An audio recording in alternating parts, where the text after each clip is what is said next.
ಮಹಾಯುದ್ಧ ಆರಂಭವಾಗಿ 10 ದಿನ ಆಗಿದೆ. ಇರಾನ್ ಪರವಾಗಿ ಇದೀಗ ಚೀನಾ ಬ್ಯಾಟಿಂಗ್ ಮಾಡ್ತಾ ಇದೆ. ನೂತನ ನಾಯಕನನ್ನ ಆಯ್ಕೆ ಮಾಡಿದೆಯಲ್ಲ ಇರಾನ್.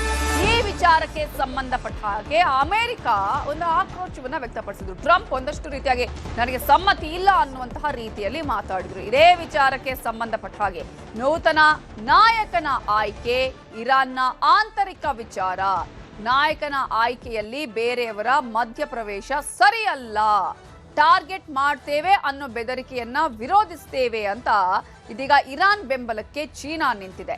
ಇರಾನ್ ಭದ್ರತೆ ಹಾಗೂ ಸಾರ್ವಭೌಮತೆಯನ್ನ ಗೌರವಿಸಬೇಕು, ಮುಜ್ತಬಾ ಆಯ್ಕೆಯನ್ನ ವಿರೋಧ ಮಾಡೋದು ಸರಿಯಲ್ಲ ಅಂತ ಹೇಳಿ ಚೀನಾ ವಿದೇಶಾಂಗ ವಕ್ತಾರ ಗೌ ಜೈಕುನ್ ಹೇಳಿಕೆಯನ್ನ ಕೊಟ್ಟಿದ್ದಾರೆ. ಮುಜ್ತಬಾ ಆಯ್ಕೆ ಆ ದೇಶದ ಸಂವಿಧಾನಿಕ ಹಕ್ಕು. ಚೀನಾ ಈ ರೀತಿಯ ಹೇಳಿಕೆಯ ಬೆನ್ನಲ್ಲೇ ಪಶ್ಚಿಮ ಏಷ್ಯಾದಲ್ಲಿ ಇದೀಗ ಆತಂಕ ಶುರುವಾಗಿದೆ. ಇನ್ನಷ್ಟು ಯುದ್ಧ ಜಾಸ್ತಿ ಆಗುವಂತಹ ಒಂದಷ್ಟು ಆತಂಕ ಎದುರಾಗ್ತಾ ಇರೋದು, ಯುದ್ಧ ಮತ್ತಷ್ಟು ಹೆಚ್ಚಾಗುವ ಬಗ್ಗೆ ಇದೀಗ ಆತಂಕ ಕಂಡು ಬರ್ತಾ ಇದೆ. ಇರಾನ್ ಮೇಲೆ ಇಸ್ರೇಲ್ ಅಮೆರಿಕ ವಾರ್ನಿಂಗ್ ಅನ್ನು ಕೂಡ ಕೊಡ್ತಾನೆ ಇದೆ.